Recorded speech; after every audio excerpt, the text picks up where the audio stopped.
Hello and welcome back, ladies and gentlemen, to another historical humans heritage. And today we are going to the mountainous region of Switzerland, where we are looking at the Abbey of St. Gall, which is a perfect example of great Carolinian monastery. And it's one of the best libraries in the world, and at one point, one of the richest in the world. Yep, it is. Yeah, this abbey here is known for its library. It contains a number of original texts that are, shall we say, first in the world, or at the very least, the oldest preserved on Earth, including the oldest preserved architectural plans ever to be inscribed on parchment. That library I have seen before online, and oh my god, is it gorgeous! Yep. Wow, that has to be like one of the prettiest libraries. Beautiful murals on the ceiling, ornate crown molding, double level library with wavy floors all the way across, a large open atrium looking design. Wow. Okay, Yes. that is Yep. gorgeous. I see why Yeah. the It library is. is one of the most revered, and if it's got great collections, that's even Yep. better.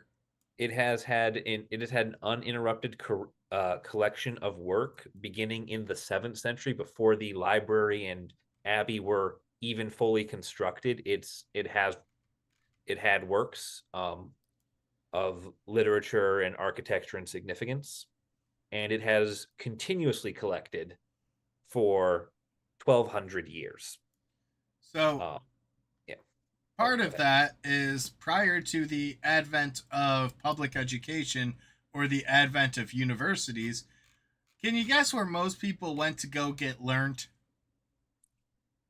The church. Yes, the church was the center of education at the time. If you went to be a monk, a priest, you learned how to read and to write. And most books at this time were copied by hand before the printing press, and it was usually at the behest of a monk who spent many, many hours transcribing works of text. And something, one of the interesting things with this abbey is that in 1805, as printing presses were becoming very common, as education levels had risen, they made the choice to focus on the academic history of the church and secularize their building, becoming a Catholic university. Interesting. Um, it does not, the UNESCO article doesn't say whether or not it is still in operation as such, but I think it's been retired from most forms of active use at this time to be a monument to the history and culture of the people here. But yeah, it made the transition from library church to to church university. It made that choice to embrace knowledge, which is not something you really see um, overly often from a lot of these monastic, scribe based scholastic institutions into full on secular ones or semi secular ones. It does make sense though as to why it had such a breadth of knowledge and why it had so much wealth. Is that's how they made a lot of their money. Monks would brew wine, they'd make beer, they'd make mead, they'd also write books. I mean, being a monk at this time was not a bad deal. And it also helps too that Switzerland has had one of the most peaceful histories. So it Yeah. hasn't really faced the threat of warfare. Yeah, no, it is.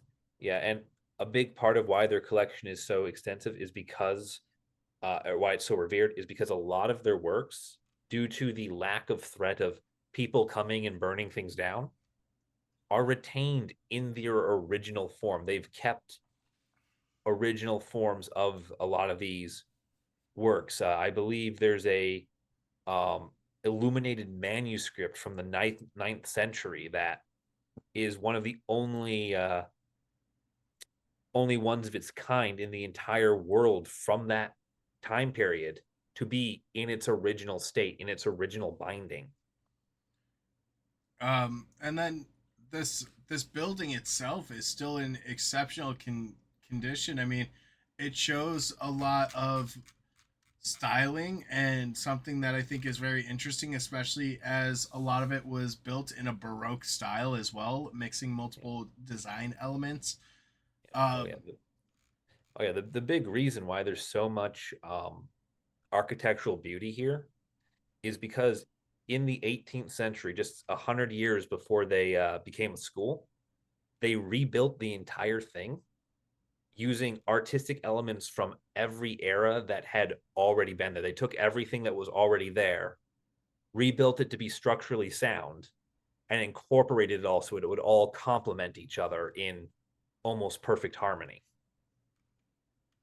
and what's really cool, in my opinion, too, is that there's laws in place that prevent any sort of demolition in this town without proper guidance or consent. Any archaeological material removed must stay in the region and may not be exported. Yeah. And that there's another order by the town that stipulates all of the elements of the site must be conserved. So ban on demolition, protection of historical substance, and the character of the edifice, which is Yeah. really incredible in my opinion. Yeah. Yeah. You literally I'm pretty sure you cannot change the height to which that lawn is mowed without a full government permit and authorization. I'm sure it's not that extreme just out of ease and like general life, but yeah, it's pretty strict. It's pretty on top of it, and that is why it maintains so much integrity. And Yeah. they have the original ninth century architecture. They have the beautiful nude style, and it's a really great example of a Benedictine monastery, which was a center of art and knowledge, the library, and the scriptorium. Yeah. It's a really cool example and one that you don't see nearly as frequently as you probably should. But this is where education thrived. This is where a lot of these art styles really proliferated. It's unfortunate that it was limited so heavily to just these areas, but that's where a lot of the greatest thinkers of the eras really stem from. Yeah, no, this be because they made that jump from church to university, they were able to capitalize on being a center of knowledge and enlightenment in the 19th century. They were able to make that jump and compete with places like Vienna, where you have things like Mozart and Beethoven going. Yeah. They knew how to keep themselves on the map. But I think that's probably a good point for us to wrap up. Thank you guys for watching. Let us know what your thoughts are down below, and we'll see you in the next video.